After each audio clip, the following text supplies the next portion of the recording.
బులెటిన్లో బ్రేకింగ్ చూస్తున్నాం. ఎమ్మెల్సీ కవిత సంచలన వ్యాఖ్యలు చేశారు. కాళేశ్వరం రిపోర్టుపై సిబిఐ ఎంక్వైరీ విషయంలో కవిత ఫైర్ అయ్యారు. కేసీఆర్ పై సిబిఐ ఎంక్వైరీ చేస్తారంటూ ఆగ్రహం వ్యక్తం చేశారు. కాళేశ్వరం అవినీతిలో హరీష్ రావు పాత్ర లేదా అని ప్రశ్నించారు. అందుకే హరీష్ రావును ఇరిగేషన్ మంత్రిగా తొలగించారని ఆరోపించారు. వాళ్ల స్వార్థం కోసమే అవినీతికి పాల్పడ్డారని, హరీష్ రావు, సంతోష్ రావు వెనుక రేవంత్ రెడ్డి ఉన్నారని కవిత తెలిపారు. హరీష్ రావు, సంతోష్ వల్లే కేసీఆర్కి అవినీతి మరకలంటాయని ఎమ్మెల్సీ కవిత ఆరోపించారు.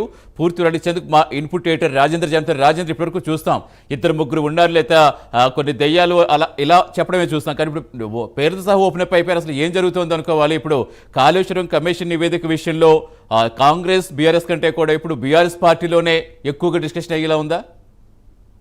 ఖచ్చితంగా సతీష్, ఎందుకంటే బీఆర్ఎస్ పార్టీ ముఖ్య నేత టార్గెట్గానే ఎమ్మెల్సీ కవిత మరోసారి ఆరోపణలు గుప్పించారు. అయితే అమెరికా నుంచి ఇవాళ మార్నింగ్ వచ్చిన తర్వాత పార్టీ ముఖ్య నేతలు ప్రధానంగా వారి కుటుంబ సభ్యుల మీదనే టార్గెట్గా ఆరోపణలు గుప్పించారు. ముఖ్యంగా కాళేశ్వరం కమిషన్ రిపోర్ట్ ఇచ్చిన తర్వాత ఏదైతే దీంట్లో బాధ్యులుగా చేస్తూ ప్రభుత్వం సిబిఐ ఎంక్వైరీకి ఇప్పటికే అసెంబ్లీలో ఆదేశించిన నేపథ్యంలో కవిత ఈ అంశం మీద మరోసారి టార్గెట్గా మాట్లాడమని చెప్పవచ్చు.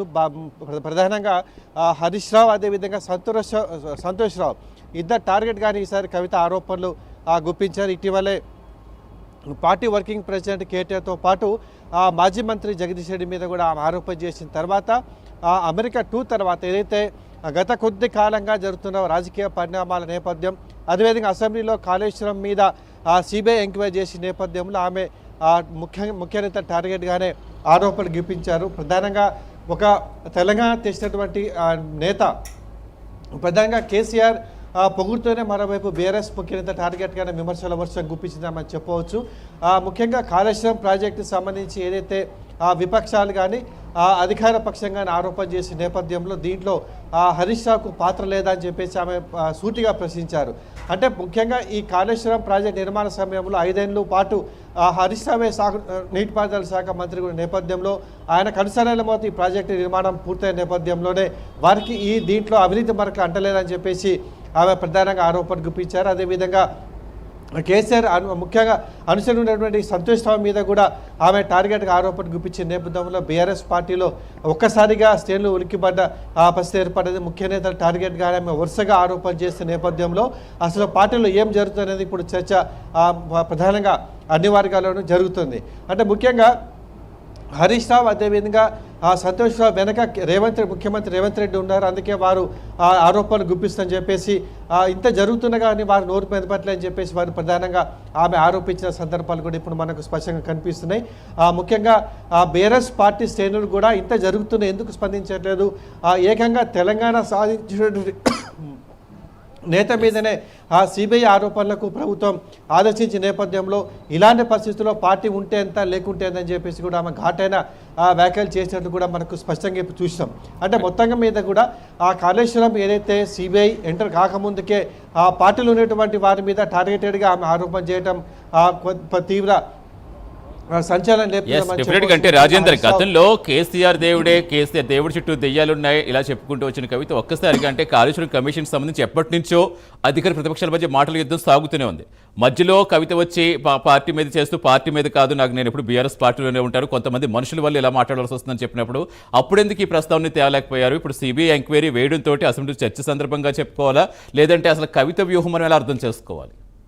అంటే గత కొంతకాలంగా బీఆర్ఎస్ పార్టీలో జరుగుతున్న పరిణామాలు మొత్తం కూడా అంతర్గతంగా జరుగుతున్న పరిణామాలు మొత్తం కూడా ఆందోళన కలిగించే విధంగానే ఉన్నాయి. ఎందుకంటే ఆమె ఎప్పుడైతే లేఖ కేసీఆర్కు రాసిందో ఆ లేఖ బయటపడినప్పటి నుంచి ఇవి ముద్రి పాకాన పడ్డామని చెప్పవచ్చు. లేఖ రాసిన తర్వాత లేఖ ఎట్లా లీక్ అయ్యారని చెప్పేసి ఆమె ఓపెన్గానే ప్రశ్నించారు. అదే సమయంలో ఆమె కేసీఆర్ చుట్టూ కూడా ఆ దయ్యాలు ఉన్నాయి, ఆ దయ్యాల వల్లే పార్టీ మొత్తం కూడా ఓడిపోయే పరిస్థితి ఏర్పడింది, మన ఎన్నికల్లో కూడా ఓటమి కారణాల వారని చెప్పేసి సూటిగా ఆరోపణ గుప్పించారు. అయితే ఇప్పుడుగా ఏదైతే కాళేశ్వరం ప్రాజెక్టు నివేదిక తర్వాత ప్రభుత్వం శాసనసభలో సిబిఐకి ఎంక్వైరీకి ఒక నిర్ణయం తీసుకున్న నేపథ్యంలో దాని మీద ఇంత జరిగినా కానీ పార్టీ ముఖ్య నేతలు ఎందుకు స్పందించలేదు? పార్టీకి ప్రధానంగా వర్కింగ్ ప్రెసిడెంట్ కానీ అదేవిధంగా ముఖ్య నేతలు ఉన్నటువంటి హరీష్ రావు, సంతోష్ లాంటి వాళ్ళు ఎందుకు నోరు విప్పాలని చెప్పేసి ఆమె ఇప్పుడు గట్టిగా ప్రశ్నించారు.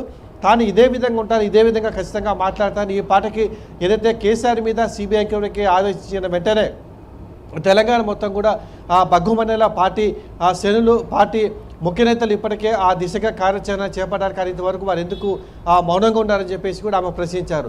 అంటే ఏదైతే కాళేశ్వరం దీని మీద సిబిఐ ఎంక్వైరీ చేసిన తర్వాత ఖచ్చితంగా విచారణ చేస్తుంది. ఏదైతే తెలంగాణ సాధించిన వ్యక్తిగా ఉన్నటువంటి కేసీఆర్ మీదనే ఆరోపణలు ఎంక్వైరీ చేసిన పరిస్థితి ఏర్పడిందంటే తెలంగాణలో ఇక పార్టీ ఎందుకు అనేటువంటి విధంగా ఆమె సూటిగా ప్రశ్నించారు. మరోవైపు ముఖ్య నేతలుగా టార్గెట్గానే తాను ఖచ్చితంగా ఈ విధంగానే స్పందిస్తాను, ఏమైనా పర్లేదని చెప్పేసి ఆమె ఆరోపణ చేయడంతో ఒక వ్యూహాత్మకంగానే ఆమె ముందడుగు వేస్తుంది. ఒకవైపు కేసీఆర్ని పొగుడుతూనే కేసీఆర్కు అవినీతి మరకలు అంటించింది వీరే అని చెప్పేసి కూడా ఆమె ఆరోపణ చేసే నేపథ్యంలో ఇంకా భవిష్యత్తులో ఏ విధంగా జరగబోతుందని మొత్తం రాజకీయ విశ్లేషణ మాత్రం పూర్తిగా వాళ్ళు ఆలోచింపజేసే విధంగానే ఉంది.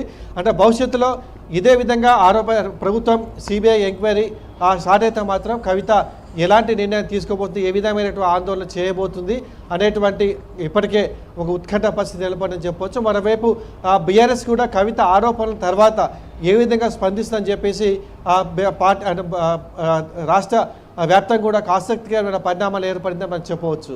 సతీష్, అంటే రాజేందర్ కబడ్దార్ అంటే ఎంతవరకు సరే అని వెళ్తాను, సిబిఐ ఎంక్వైరీ వేస్తారా, నేను ఎలాగైనా సరే పోరాడి తేల్చుకుంటారు అంటే ఏం తేల్చుకుంటారు అనుకోవాలి. ఇప్పుడు కవిత మాటలు మనం ఎలా అర్థం చేసుకోవాలి? ఇప్పుడు కాంగ్రెస్ ప్రభుత్వం నేను అసెంబ్లీలో సీఎం రేవంత్ రెడ్డి స్వయంగా చెప్పారు సిబిఐ ఎంక్వైరీ చేస్తే కానీ ఇందులోని లోటుపాటు తెలియదు కాబట్టి అని. అంటే ఇప్పుడు సిబిఐ ఎంక్వైరీ చేస్తే ఇప్పుడు అది ప్రభుత్వ పరంగా చెప్తోంది వేస్తామని, ఇప్పుడు ఎవరితో తేల్చుకుంటారు, ఏం తేల్చుకుంటారు? అంటే ఆ ఆరోపణలో ప్రధానంగా తేల్చుకుంటా అనే వ్యాఖ్యలే వెనక ఇప్పటికీ పార్టీ అధినేత అదేవిధంగా తెలంగాణ సాధకుడు కేసీఆర్ ఇలాంటి ఆరోపణలు ఎదుర్కోవడం, సిబిఐ విచారణకు రావాల్సిన పరిస్థితులు ఏర్పడ్డా కానీ ప్రభుత్వం ఇప్పటికే ప్రకటించిన కానీ ఇప్పటివరకు కూడా పార్టీ ఎందుకు ముందుకు రాలేదు? ఎందుకంటే తెలంగాణ సాధించిన నేత కేసీఆర్ ఉన్న నేపథ్యంలో ఇంత జరుగుతున్నా కానీ ఎందుకు స్పందించలేదని చెప్పేసి ఆమె ప్రశ్నించినట్టు కూడా మనం అర్థం చేసుకోవాలి. ఒకవేళ వాళ్ళు ఇదే విధంగా ఉంటా మాత్రం తానే లీడ్ తీసుకుంటా, ఏ కేసీఆర్ మీద ఆరోపణలు వచ్చినా కానీ అవినీతి మరకలు వచ్చినా కానీ తాను సహించలేదు, ఆయనకు ఇలాంటి అవసరం లేదని చెప్పేసి కూడా ఆమె స్పష్టంగా తేల్చి చెప్పారు. ఈ నేపథ్యంలో పార్టీ శ్రేణులు కూడా ఇప్పటికే రాష్ట్ర వ్యాప్తంగా కూడా ఆందోళనలు దండాలు ఇలా జరగాల్సి ఉండే, కానీ ఇప్పటివరకు కూడా అలాంటి దిశగా పార్టీ శ్రేణులు పార్టీ ముఖ్య నేతలు కూడా అలాంటి చర్యలు తీసుకోకపోవడంతో తానే లీడ్ తీసుకోవడం చెప్పారు. దీంట్లో ఎలాంటి నిర్ణయాలు ఎదురైనా కానీ ఎలాంటి సాహసం చేసేందుకు తాను సిద్ధంగా ఇప్పటికే ప్రకటించిన నేపథ్యంలో సొంతంగానే కార్యాచరణ వేసేటువంటి దిశగా కవిత వ్యూహాత్మకంగా ముందడుగులు వేసినట్టు కూడా మనం దీంట్లో అర్థం చేసుకోవచ్చు. Satish, right, thank you Rajender.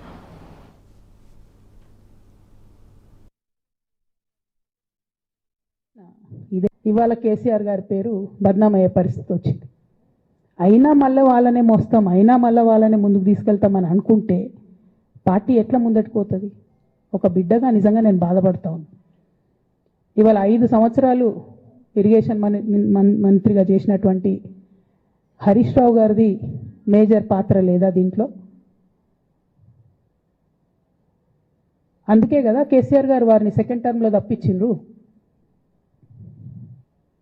ఈ మొత్తం కాళేశ్వరం ఎపిసోడ్లో కేసీఆర్ గారికి మరక అంటిందంటే 2-3 వ్యక్తులు కారణం. మాజీ రాజ్యసభ సభ్యుడు ఒకలైతే, హరీష్ రావు గారు ఒకలైతే, మేఘా కృష్ణారెడ్డి గారు ఇంకోటి, మేఘానో బోగానో ఏదో. ఈ పెద్ద పెద్ద కాంట్రాక్టర్లు అందరితో కుమ్మక్కై కేసీఆర్ గారు ప్రజల కోసం ఆలోచన చేస్తే, నీళ్ళ కోసం ఆలోచన చేస్తే, వీళ్ళు సొంత వనరుల కోసం, డెవలప్మెంట్ కోసం, ఆస్తులు పెంచుకోవడం కోసం ఆలోచన చేసి ఇవాళ మీ వల్ల రేవంత్ రెడ్డి లాంటి వ్యక్తి, తెలంగాణ ఉద్యమానికి సంబంధం లేని వ్యక్తి, కేసీఆర్ గారి కాలి గోటికి సరిపోని వ్యక్తి, ఆయన నిలబడి కేసీఆర్ గారిని చేయెత్తి చూపించి కేసీఆర్ గారి మీద సిబిఐ ఇవాళ నేను వేస్తా అని చెప్తున్నాడంటే కారణం ఎవరు దీనికి? నేను భరించిన, ఇదే హరీష్ రావు గారు, ఇదే సంతోష్ రావు గారు అనేక కుట్రలు చేసినా కూడా భరించిన. ఇవాళ కేసీఆర్ గారి పేరు బద్నామయ్యే పరిస్థితి వచ్చింది. అయినా మళ్ళీ వాళ్ళనే మోస్తాం, అయినా మళ్ళీ వాళ్ళనే ముందుకు తీసుకెళ్తామని అనుకుంటే పార్టీ ఎట్లా ముందట్టుకుపోతుంది? ఒక బిడ్డగా నిజంగా నేను బాధపడతా ఉన్నాను. ఇవాళ 5 సంవత్సరాలు ఇరిగేషన్ మంత్రిగా చేసినటువంటి హరీష్ రావు గారిది మేజర్ పాత్ర లేదా దీంట్లో? అందుకే కదా కేసీఆర్ గారు వారిని సెకండ్ టర్మ్లో తప్పించిండ్రు. ఈ మొత్తం కాళేశ్వరం ఎపిసోడ్లో కేసీఆర్ గారికి మరక అంటిందంటే 2-3 వ్యక్తులు కారణం. మాజీ రాజ్యసభ సభ్యుడు ఒకలైతే, హరీష్ రావు గారు ఒకలైతే మెగా కృష్ణారెడ్డి గారు ఇంకోటి మెగానో బోగానో ఏదో ఈ పెద్ద పెద్ద కాంట్రాక్టర్లు అందరితో కుమ్మక్కై కేసీఆర్ గారు ప్రజల కోసం ఆలోచన చేస్తే, నీళ్ళ కోసం ఆలోచన చేస్తే, వీళ్ళు సొంత వనరుల కోసం, డెవలప్మెంట్ కోసం, ఆస్తులు పెంచుకోవడం కోసం ఆలోచన చేసి ఇవాళ మీ వల్ల రేవంత్ రెడ్డి లాంటి వ్యక్తి, తెలంగాణ ఉద్యమానికి సంబంధం లేని వ్యక్తి, కేసీఆర్ గారి కాలి గోటికి సరిపోని వ్యక్తి, ఆయన నిలబడి కేసీఆర్ గారిని చేయెత్తి చూపించి కేసీఆర్ గారి మీద సిబిఐ ఇవాళ నేను వేస్తా అని చెప్తున్నాడంటే కారణం ఎవరు దీనికి?